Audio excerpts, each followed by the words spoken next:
The insistent buzzing of her phone burrowed its way into Jinxie's sleep, a persistent fly against the windowpane of her consciousness. She slapped at her nightstand blindly, the abrupt silence a small victory against the irritating drone. But the peace was short-lived. A warm weight shifted beside her, a breath ghosting across the back of her neck. Her body tensed, a primal fear gripping her before her mind caught up. She knew that breath. What? The word escaped, a croak caught in her throat. Jinxie's mind raced, fragmented memories of the previous night flashing like corrupted data. The club, the flashing lights, the press of bodies, and Thena blank space. A void she couldn't quite fill, a missing piece of the puzzle that made her chest ache with a nameless anxiety. Gushen's hand rested lightly on her hip, a possessive gesture that sent a shiver down her spine. He stirred, a low groan rumbling in his chest. Jinxie's stomach churned. Seeing him here, in her bed, his bare skin contrasting against the silk sheets, ignited a volatile cocktail of confusion and anger within her. "Wake up," he murmured, his voice still thick with sleep. The casual intimacy of the words grated on her nerves. She wanted to scream. To demand answers. To understand how this had happened. Instead, she froze, her mind struggling to process the reality of the situation. Jinxie rolled over, pulling the sheet tighter around her, her eyes finally focusing on Gushen's face. He was beautiful, undeniably so, with the kind of effortless charm that could disarm even the most guarded heart. But right now, that beauty felt like a threat, a reminder of the vulnerability she felt. "Get out of the bed," she said, the words sharper than she intended. The sudden coldness in her voice seemed to startle him. He blinked, his eyes slowly clearing of the haze of sleep. "What's wrong?" he asked, his brow furrowing in confusion. The innocence in his tone fueled her frustration. "Why are you at my home?" "How do I know?" The question trailed off, the unspoken implication hanging heavy in the air. How did she know what had happened? How did she know if he sat up, the sheet falling away to reveal his toned chest? Jinxie averted her gaze, a wave of nausea washing over her. The sight of his bare skin only amplified the unsettling questions swirling in her mind. "We were together last night," he said, his voice hesitant, as if he were treading carefully on thin ice. "Don't you remember? Together." The word echoed in her mind, devoid of meaning. She remembered fragments, glimpses, but nothing concrete. Nothing that explained how they ended up here, entangled in her bed. Together how? Jinxie pressed, the words tight with suspicion. The throbbing in her head intensified with each unanswered question. She needed clarity. She needed to understand. Gushen looked at her, a flicker of something unreadable in his eyes. We drank. A lot. You invited me back here." Her mind raced. She had been drinking, yes, but she never the thought was incomplete, a broken circuit in her memory. Why are you wearing so few clothes?" The question tumbled out, fueled by a growing sense of dread. Her gaze drifted downwards, taking in his state of undress. Her heart pounded against her ribs, a frantic bird trapped in a cage. He glanced down at himself, a faint blush creeping up his neck. "It got hot," he mumbled, avoiding her gaze. Jinxie's blood ran cold. The vague unease she had been feeling solidified into a chilling certainty. "You stained me. I'm not clean anymore." The words were barely a whisper, a lament for something lost. The buzzing of her phone sliced through the tense silence, a jarring reminder of the world outside. She snatched it from the nightstand, her hand trembling. It was Cito, her assistant. "Miss Jinxie, Mr. Lippman's flight has been confirmed. He arrives next week. Mr. Fu wants to schedule a dinner meeting." The details washed over her, meaningless against the backdrop of her inner turmoil. "Tell Mr. Fu I'll call him back," she managed, her voice strained. She ended the call, the silence returning, heavier than before. Gushin watched her, his expression unreadable. Another message pinged. This one from Editor Chen. Yangi, can you confirm your availability for the Hongshanhua shoot next month? Nangong is also booked, so it would be a great opportunity, Yangi. Her twin sister. The one who lived a life so different from her own. The irony was almost too much to bear. Gushin cleared his throat, breaking the silence. Two should probably go. He reached for his clothes, scattered on the floor. Jinxie watched him, a strange detachment settling over her. He moved with a fluid grace, his muscles rippling beneath his skin. He was leaving, and a part of her should have been relieved. But all she felt was a hollow ache, a sense of loss she couldn't explain. He paused at the door, turning back to face her. About last night I am sorry if, he trailed off, his words hanging unfinished in the air. Just go, she whispered, turning away, unable to meet his gaze. He hesitated for a moment, then slipped out the door, leaving her alone with the ghosts of the night before. Jinxie closed her eyes, a single tear tracing a path down her cheek. She needed to call Yangi. She needed to talk to someone who understood. She didn't know what she needed. A soft knock at the door startled her. It was Gushin again, a small, elegantly wrapped box in his hand. I almost forgot, he said, his voice soft. This is for you. He placed the box on the nightstand and left without another word. Jinxie stared at the box, a knot forming in her throat. She opened it slowly, revealing a delicate silver necklace, a single pearl nestled in its center. It was beautiful. And utterly confusing. The lingering scent of sandalwood and something vaguely metallic, like the aftermath of a storm, clung to the air. Jinxie pulled the silk robe tighter around her, the smooth fabric a stark contrast to the prickly unease that crawled beneath her skin. Sunlight, fractured by the blinds, cast stripes across the plush carpet, a stark geometric pattern against the chaos in her head. Had she imagined it? The weight of him, the warmth, the nothing. She glanced at the rumpled sheets, a silent testament to something having transpired. He stood by the window, a silhouette against the cityscape, an infuriating picture of composure. Gucci Chung. The name tasted like ash in her mouth. So, she began, her voice tighter than she intended, care to explain what exactly happened last night? The question hung in the air, thick and heavy like the remnants of his cologne. Internally, she berated herself for the tremor in her voice. Project Confidence, Jinxie. Don't let him see he's rattled you. He turned, a flicker of something unreadable in his eyes. What's to explain?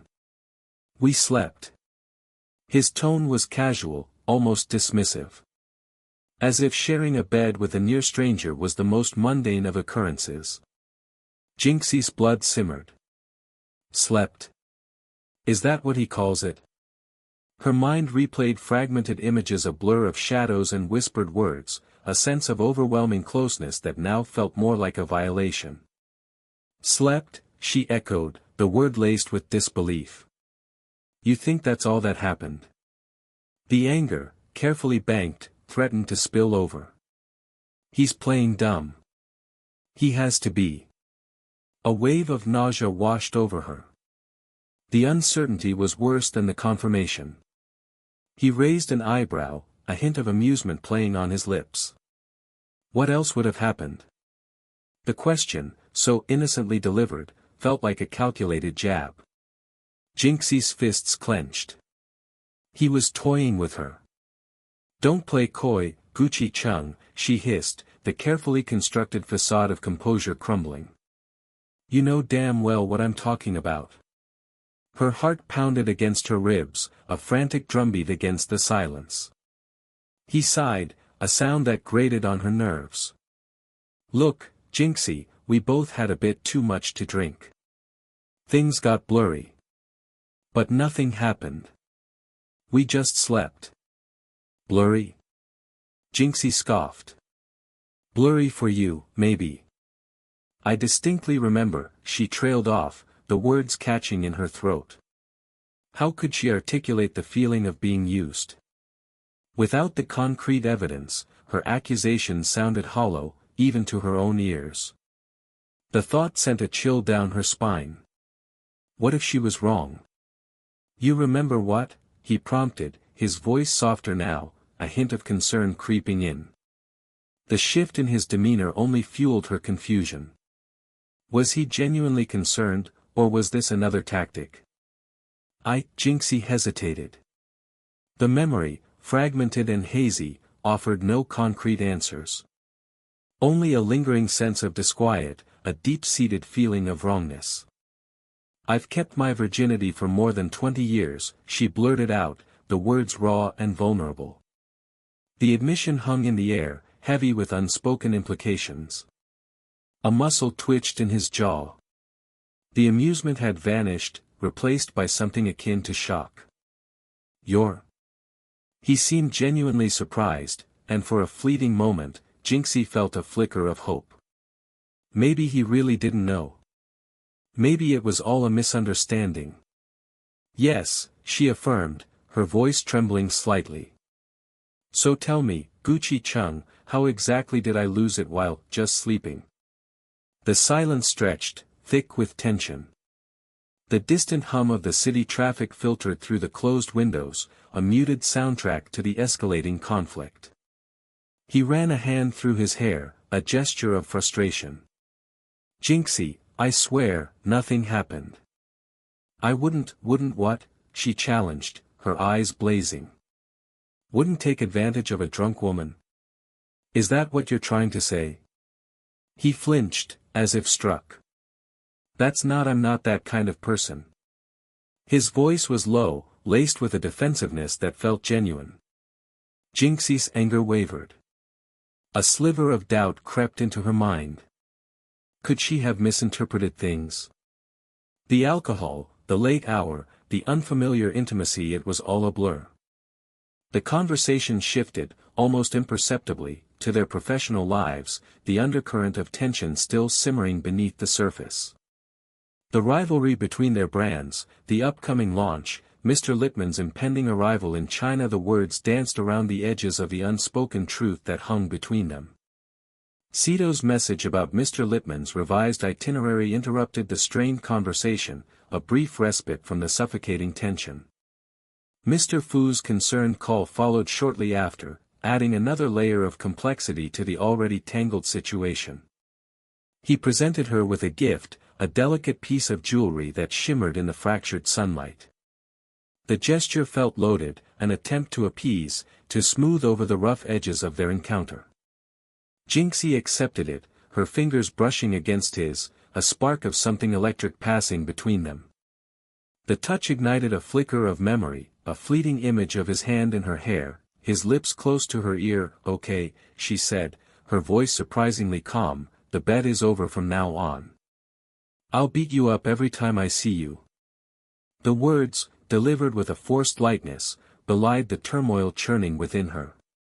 He chuckled, a low rumble in his chest.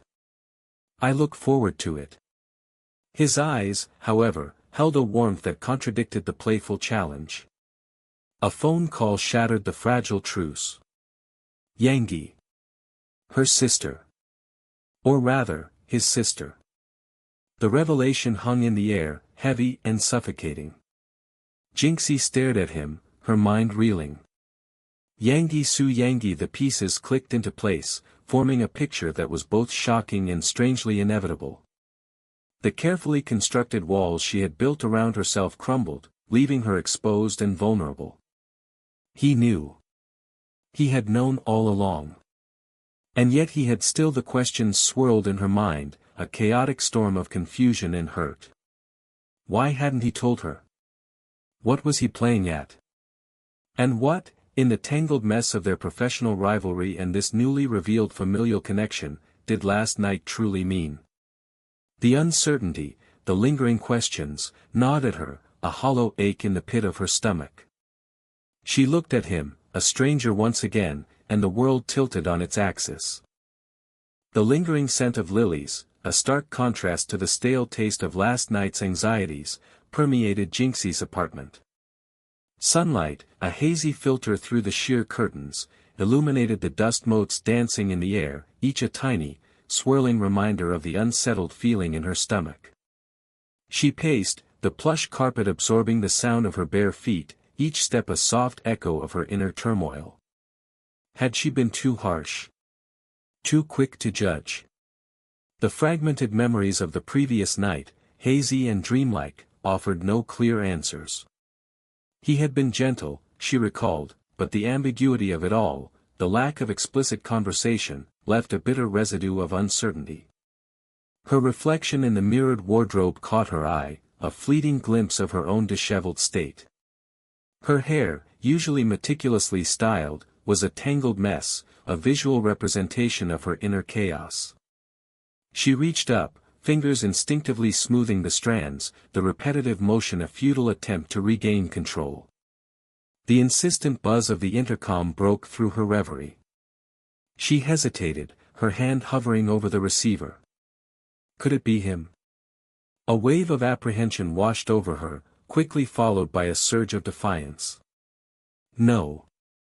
She wouldn't allow him to control her emotions, to dictate the rhythm of her day. With a resolute breath, she pressed the button. "Aunt May. Miss Jinxie, you have a delivery package." "Thank you." The familiar voice crackled through the speaker, a grounding presence in the swirling storm of her thoughts. "Thank you, Aunt May," Jinxie replied, her voice betraying none of her inner turmoil. The thought of a distraction, however mundane, was welcome. Perhaps a new dress. Some much-needed makeup. The superficialities of her profession often served as a shield, a way to project an image of composure she rarely felt. Minutes later, Aunt May's smiling face appeared at the door, holding a large, elaborately wrapped box. Its sheer size and opulent presentation suggested something far more extravagant than her usual online shopping hauls. Curiosity, a sharp, insistent prickle, began to chip away at her anxiety. "This is quite something, Aunt May," Jinxie commented, taking the heavy box. The weight of it, the cool smoothness of the wrapping paper against her skin, grounded her in the present moment. "Indeed, Miss Jinxie. The delivery man said it's from Mr. Chung." Aunt May's voice was laced with a knowing lilt, a subtle hint of unspoken gossip that Jinxie chose to ignore. Her heart, however, quickened its pace, a traitorous flutter in her chest. As Aunt May's footsteps receded down the hallway, Jinxie closed the door, the weight of the box suddenly amplified. She placed it on the coffee table, the polished surface reflecting the ornate wrapping, a silent testament to Gushen's extravagant nature. He had always been like this, a man who communicated through grand gestures rather than words. It was both endearing and frustrating, a quality that had drawn her in and pushed her away in equal measure. With trembling hands, she began to unwrap the box, the rustling of the paper a counterpoint to the deafening silence of her apartment. Layer after layer of tissue paper revealed a smaller, velvet-lined box. Inside, nestled on a bed of satin, lay a pair of exquisite glass slippers. They shimmered in the filtered sunlight, delicate and ethereal, like something out of a fairy tale. Jinxie's breath caught in her throat. They were breathtakingly beautiful, a work of art rather than a mere accessory. "This is a pair of glass slippers," she whispered, the words catching in her throat. A memory, sharp and clear, flashed through her mind. A childhood dream of dancing in glass slippers, of finding her prince. A foolish, childish fantasy, she had always thought. Yet here they were, tangible and real, a symbol of something she couldn't quite comprehend. "I think you are the best one to wear them," she recalled him saying, his voice a low murmur, a phantom caress against her ear. The words, spoken in the hazy aftermath of their intimacy, resonated with a newfound clarity. Had he meant them? Had they been a mere pleasantry, a polite afterthought? Or did they hold a deeper meaning, a subtle confession of his feelings? "How thoughtful he is," she murmured, the realization dawning slowly, a warm glow spreading through her chest. He had remembered. A detail, a fleeting comment she had made weeks ago, during a casual conversation about a childhood memory. He had not only remembered but had taken the time and effort to find such a unique and personal gift. It wasn't just about the slippers themselves, it was the thought behind them, the silent message they conveyed. A message that transcended the awkwardness of the previous night, the lingering uncertainty about their relationship. The buzzing of her phone intruded on her thoughts, the harsh ringtone jarring her back to reality. It was Cito, her assistant, with updates on her schedule. Mr. Lippmann's trip to China was confirmed, Cito informed her, his voice crisp and efficient. Meetings were scheduled, contracts were being drafted. The mundane details of her professional life, usually a source of comfort and control, felt strangely distant, overshadowed by the lingering presence of Gushen and the shimmering glass slippers. Her mind wandered back to the previous night, piecing together the fragmented memories. His touch, his gaze, the unspoken words hanging heavy in the air. Had she misjudged him? Had she allowed her own insecurities, her fear of vulnerability, to cloud her judgment? The possibility, unsettling yet exhilarating, began to take root in her heart. Another call, this time from Mr. Fu, her mentor and business partner. His voice, usually jovial and teasing, held a note of concern. He inquired about her well-being, about her meeting with Gushen. He was protective of her, she knew, his concern stemming from a deep-seated affection that transcended their professional relationship. She reassured him, her voice light and airy, carefully concealing the turmoil within. She couldn't explain it, not yet. Not even to herself. The weight of the slippers in her lap, the cool glass against her skin, brought her back to the present. She lifted one, turning it in the light, admiring the intricate details, the delicate craftsmanship. It was a symbol, she realized, not just of his thoughtfulness, but of a possibility, a potential future she hadn't dared to imagine. A sudden, sharp knock on the door startled her. She hadn't expected anyone else. Cautiously, she opened the door, a flicker of apprehension in her eyes. Standing on her doorstep was a woman, strikingly familiar, with the same piercing gaze, the same delicate features. "Yangi?" Jinxie whispered, her voice barely audible. Her twin sister, Su Yangi, the one person who knew her deepest secrets, her hidden vulnerabilities. Her arrival was unexpected, a twist in the narrative she hadn't anticipated. The complexity of their relationship, the tangled web of shared history and unspoken resentments, threatened to unravel the fragile piece she had just begun to find. What was she doing here? And how would her presence impact the delicate balance she was trying to establish with Gushen? The answers, she knew, were hidden beneath the surface, like a dark current flowing beneath the placid waters of their reunion. The lingering scent of sandalwood and something vaguely metallic, something that pricked at the back of her throat like a half-forgotten memory, clung to the air. Jinxie pressed her fingers against her temples, the throb a dull counterpoint to the insistent buzzing of her phone. She'd shoved Gushen out the door barely 10 minutes ago, the echo of his parting words, "We'll talk later," a hollow clang in the suddenly too quiet apartment. What was there to talk about? Last night was a blur of flashing lights, too loud music, and the unsettling warmth of his hand against her lower back. Had they? The thought curdled in her stomach. She couldn't remember. And that, more than anything, fueled the simmering anger that tightened her chest.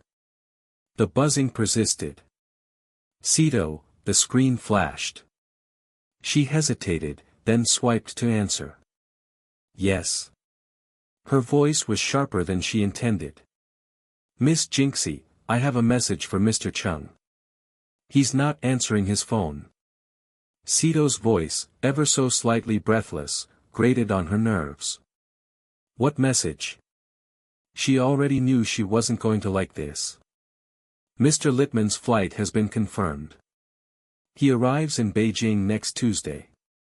Mr. Chung needs to finalize the arrangements for the meeting. Jinxie sighed, pinching the bridge of her nose. Of course. Gushen, always the composed businessman, always the one in control, had probably forgotten all about Mr. Littman in the haze of whatever last night had been. Fine, I'll tell him. She ended the call before Cito could launch into one of his rambling asides about the intricacies of international travel. Another wave of irritation washed over her. She felt like a glorified secretary, cleaning up Gushen's messes. And for what? For a night she couldn't even remember. The doorbell rang, a jarring intrusion into her swirling thoughts. Cito, when will you learn to knock on the door, she muttered, already striding towards the entrance, phone still clutched in her hand. But it wasn't Cito. Framed in the doorway, a silhouette against the harsh afternoon light, stood Mr. Fu. He offered a small, almost apologetic smile. Jinxie. His voice was a smooth baritone, a stark contrast to the frenetic energy that still buzzed within her. Mr. Fu, why are you here? Surprise laced her voice. She hadn't expected him. Not today. Not after she pushed the thought away. He couldn't possibly know. I have something to do nearby, he said, his gaze steady, let's talk in the car. Her initial instinct was to refuse. She was in no state to deal with business, with the carefully constructed facade she usually presented to the world. But Mr. Fu had a way of making refusal difficult. He was a man of quiet power, his presence both reassuring and unsettling. Besides, a part of her, a small, desperate part, craved a distraction. Anything to avoid the questions that clawed at the edges of her mind. Give me a minute, she said, turning back into the apartment.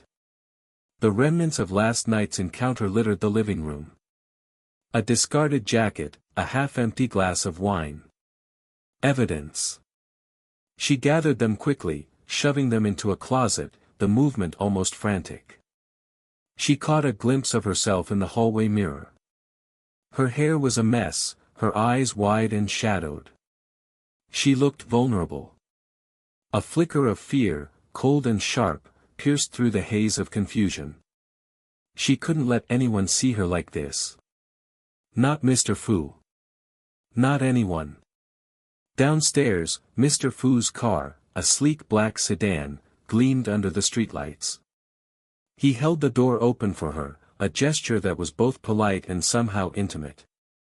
As she slid into the cool leather interior, the scent of his cologne, something clean and subtly masculine, filled the air.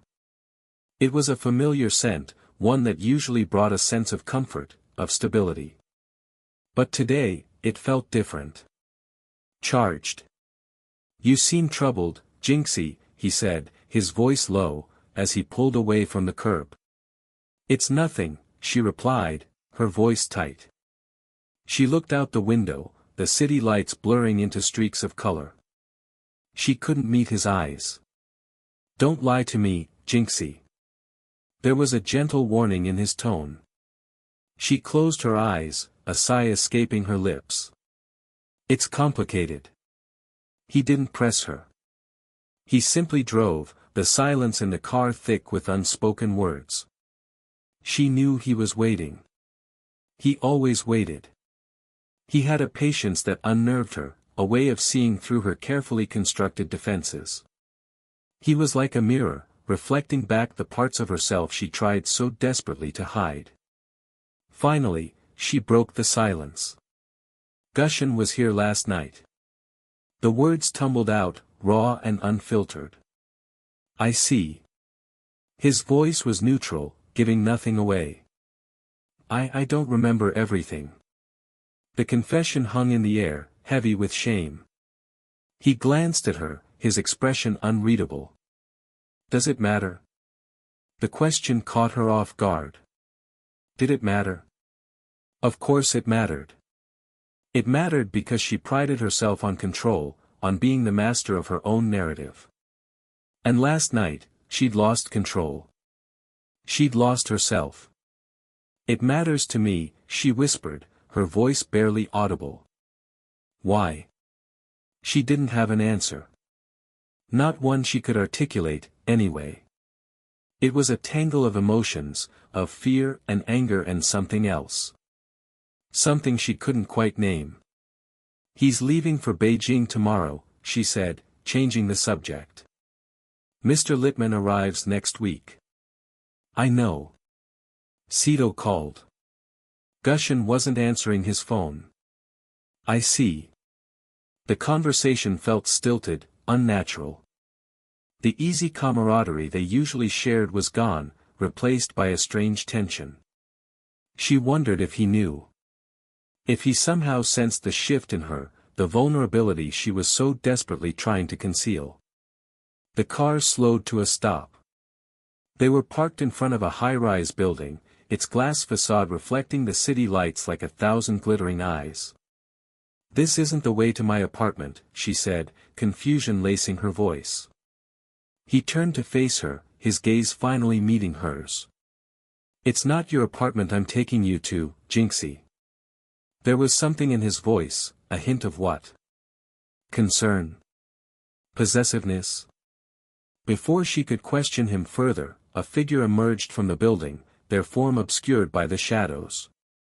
As they drew closer, the figure stepped into the light. It was a woman, tall and slender, with the same sharp cheekbones and almond-shaped eyes as Jinxie.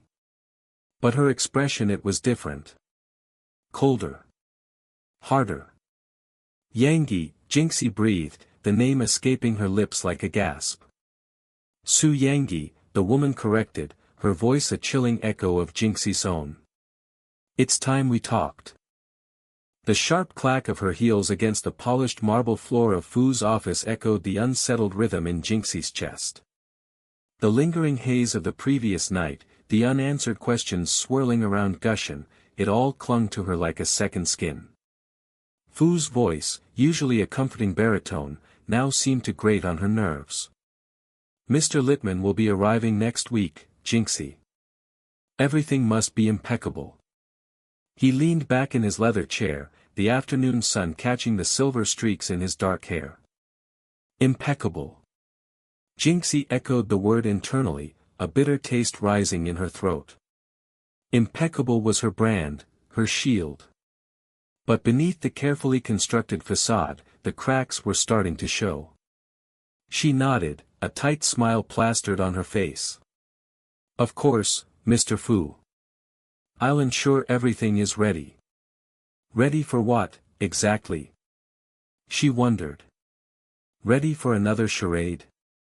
Another performance? Later, navigating the bustling streets of Hong Kong, the city's vibrant chaos seemed to amplify her inner turmoil. The flashing neon signs, the cacophony of car horns, the hurried footsteps of strangers, it all felt suffocating. Her phone buzzed in her pocket. A message from Cito. "Mr. Lippman confirmed. Arriving Tuesday." Jinxie sighed, tucking a stray strand of hair behind her ear. Lippman, Fu, the endless carousel of clients and contracts. It was a world she knew, a world she controlled.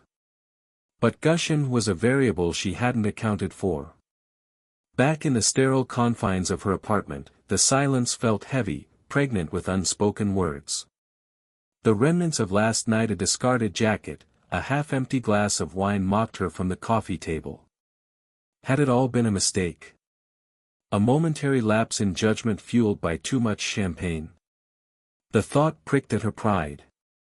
Jinxie wasn't prone to mistakes, especially not ones that involved waking up in a stranger's not a stranger's, Gushin's bed with a hazy memory of the night before. Her phone buzzed again. This time, it was Gushin. "I left something at your place." A simple, almost clinical message. Jinxie stared at the screen, her fingers hovering over the keyboard. What was he playing at? Was this his way of apologizing? Of pretending last night hadn't happened? What did you leave? She typed back, her tone sharper than she intended. The reply was almost instantaneous. My sanity. Jinxie's breath hitched. This was Gushen's way of acknowledging it, of admitting that something had shifted between them. The doorbell rang, pulling her from her thoughts. It was Gushen, standing in her doorway, looking impossibly handsome in a tailored suit. He held a small, exquisitely wrapped box. I thought you might like this, he said, extending the box towards her. Jinxie hesitated, her eyes searching his face. He looked sincere, almost vulnerable. Almost. She took the box, her fingers brushing against his. The contact sent a jolt of electricity through her. What is it? She asked, her voice barely above a whisper. Open it, he replied, a hint of a smile playing on his lips. Inside, nestled on a bed of velvet, was a delicate silver necklace with a single, shimmering pearl. It was beautiful, breathtaking. But it was more than just a necklace. It was a gesture, an olive branch. It's, Jinxie started, but the words caught in her throat. It's a peace offering, Gushen finished, his eyes holding hers. For last night. For any confusion. Jinxie's heart pounded against her ribs. This wasn't the aloof, arrogant Gushen she'd met just a few days ago. This was a man who was trying, however clumsily, to connect with her. Thank you, she managed, her voice thick with emotion. He stepped inside, the door clicking shut behind him. The apartment, once filled with tension, now felt charged with a different kind of energy. An energy that was both exciting and terrifying. Fu told me about the brand launch, Gushen said, breaking the silence. Jinxie's head snapped up. He did. Gushen nodded. He's impressed with your work. He said, he paused, a flicker of amusement in his eyes. He said you're the best in the business. Jinxie felt a blush creep up her neck.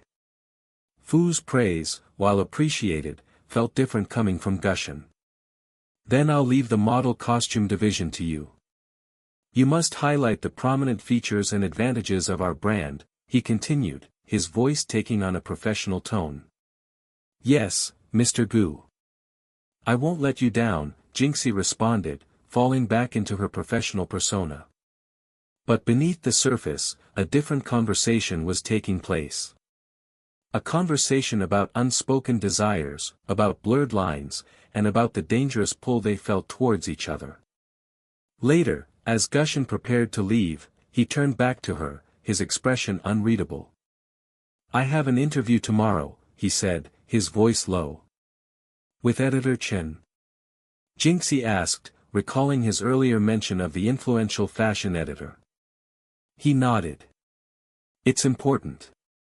Jinxie knew what this interview meant for him. It was a chance to solidify his position in the industry, to prove himself. You'll do great, she said, offering a reassuring smile. He looked at her for a long moment, his eyes searching hers. I wonder whether she has taken the products or not, he murmured, almost to himself. The seemingly random statement hung in the air, a cryptic puzzle piece in the unfolding narrative of their relationship. Just as he reached the door, a figure emerged from the bedroom. A figure that mirrored Jinxie's own reflection. Yangi? Gushen's voice was laced with surprise. Jinxie's twin sister, Su Yangi, smiled, a mischievous glint in her eyes. Hello, Gushen. The room seemed to shrink, the air thickening with unspoken questions and a sudden, unsettling shift in the balance of power. The lingering scent of lilies, a peace offering from Gushen, hung heavy in the air, a stark contrast to the tension that still crackled between them. Jinxie perched on the edge of her sofa, the plush velvet a cool counterpoint to the warmth spreading across her cheeks. She'd changed into a loose, oversized sweater, hoping the casual comfort would dispel the lingering unease from the previous night, a night shrouded in a haze of champagne and unanswered questions. He stood by the window, a silhouette against the darkening city skyline, his presence filling the room despite his silence. The rhythmic tapping of his finger against the glass echoed her own unsettled heartbeat. He's leaving, she thought, a strange pang of something akin to disappointment tightening her chest. Good. It's better this way. Clean break. Pretend last night never happened. He turned, catching her gaze. I should be going. His voice was low, a rumble that vibrated in the quiet apartment. Jinxie nodded, the movement curt. Right. Her internal monologue was a whirlwind. Why do I feel like this? Like I want him to stay. It's ridiculous. I barely know him. She picked at a loose thread on her sweater, avoiding his eyes. Take care. He paused, the words hanging in the air between them, heavier than a simple farewell. His gaze lingered, searching her face. Was it concern she saw flickering in his eyes? Or was she projecting, grasping at straws, desperate to find meaning in a situation she still couldn't fully comprehend? You too, she mumbled, her voice barely above a whisper. Just go, she pleaded silently. Before I do something stupid, like ask you to stay. He hesitated for a moment longer, then moved towards the door. Just as he reached for the handle, he turned back. Are you available later? Why don't we find a place and go for a walk? Jinxie's head snapped up, surprise warring with suspicion. A walk? After everything that happened, or didn't happen, last night? Is he playing games? I'm not sure, she replied, her tone cool, deliberately non-committal. She had a dinner scheduled with Mr. Fu to discuss the upcoming Littman campaign. Cito had messaged just an hour ago, confirming Mr. Littman's arrival in China next week. Everything felt so complicated, so tangled.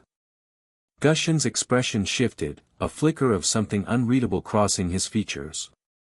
Right, he said, his voice losing some of its earlier warmth. I understand. Work.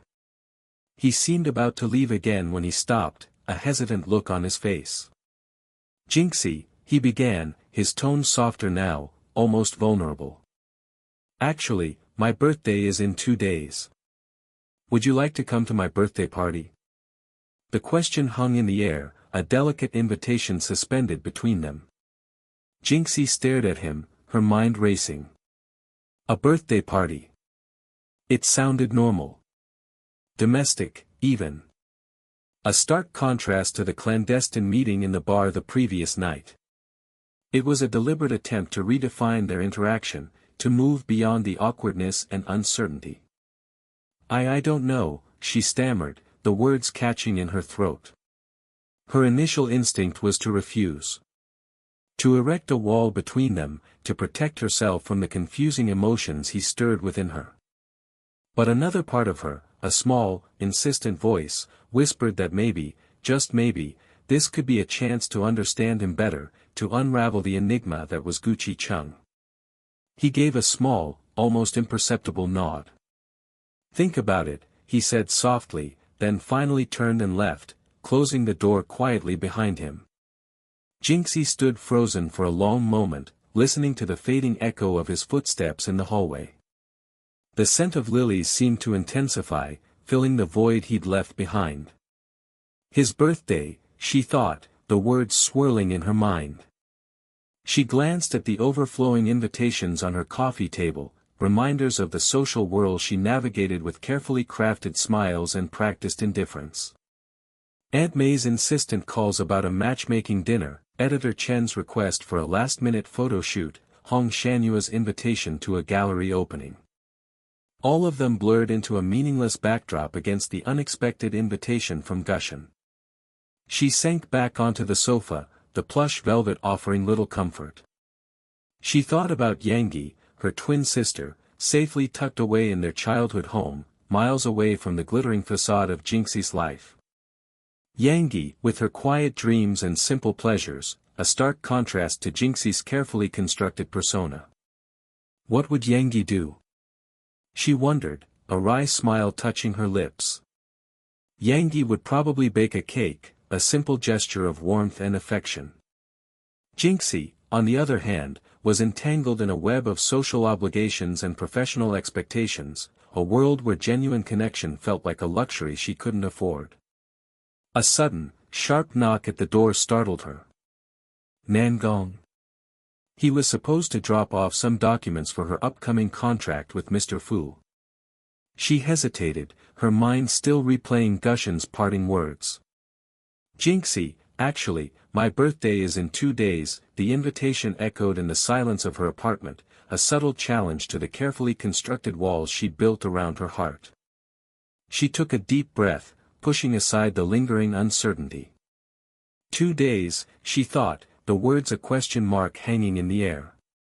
2 days to decide whether to accept the invitation, to step into the unknown and face the complex emotions that Gushin evoked within her. 2 days to decide whether to risk exposing her vulnerabilities, to risk the possibility of genuine connection in a world where appearances were everything.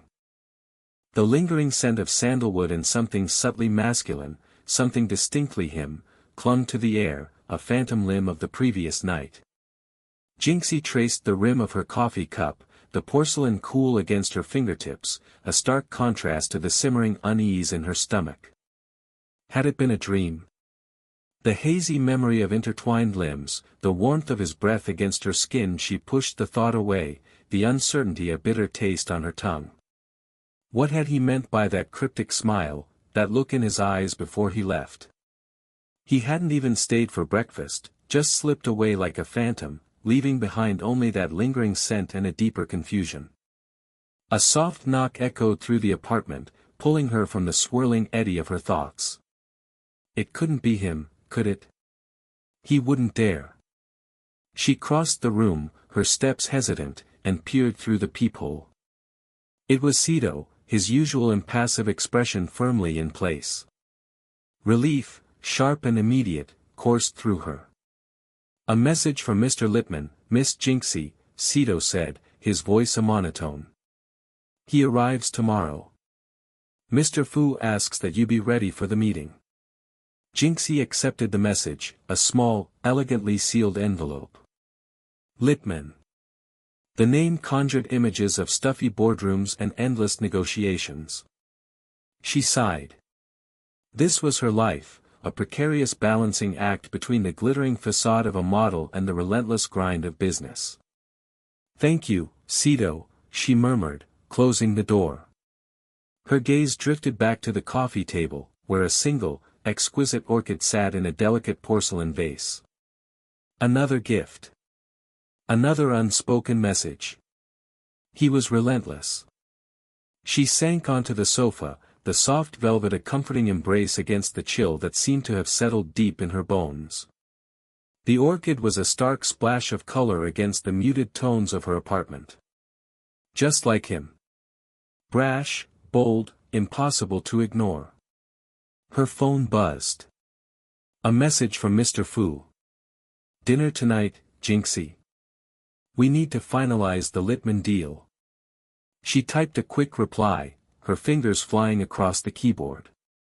Of course, Mr. Fu. Tonight works. Her relationship with Mr. Fu was complicated. More than a business partner, less than a lover.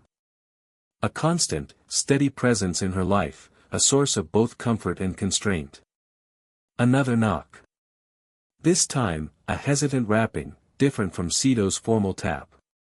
A flicker of apprehension, then a sudden surge of annoyance. It was him.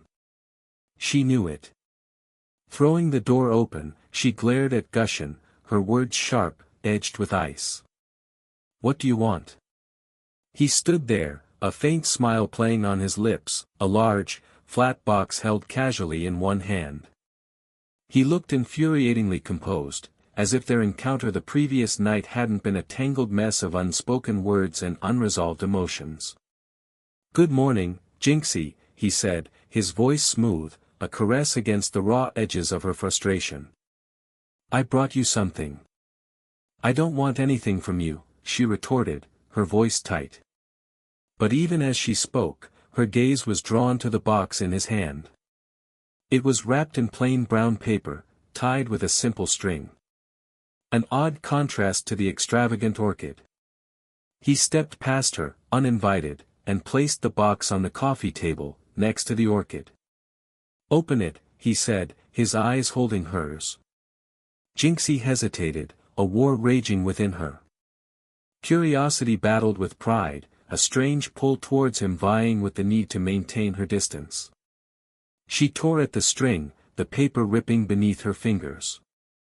Inside, nestled on a bed of tissue paper, was a sketchpad. A beautiful, leather-bound sketchpad, the kind she hadn't used in years. "I remembered you mentioning you used to sketch," he said, his voice softer now, a hint of vulnerability seeping through his usual aloofness. Jinxie stared at the sketchpad, a wave of memories washing over her. Long afternoons spent hunched over a drawing pad, her fingers smudged with charcoal, her mind lost in a world of lines and shadows. A part of herself she had buried deep, a part she thought she had forgotten. "Why?" she whispered, her voice barely audible. He shrugged, a fleeting expression of something unreadable crossing his face. "I thought you might enjoy it." He turned to leave, but she stopped him, her hand instinctively reaching out to grasp his arm. "Wait," she said, the word escaping before she could stop it. "About last night," he turned back, his gaze searching hers. "Last night," he echoed, a hint of amusement in his voice. "What about last night?" The question hung in the air, heavy with unspoken implications. Jinxie felt her cheeks flush, a mixture of anger and embarrassment warring within her. He was playing games. He had to be. Before she could retort, a voice called out from the hallway. "Jinxie, what a coincidence." Jinxie turned, her heart skipping a beat. Standing in the doorway, her hair dripping from the sudden downpour, was a woman who looked exactly like her.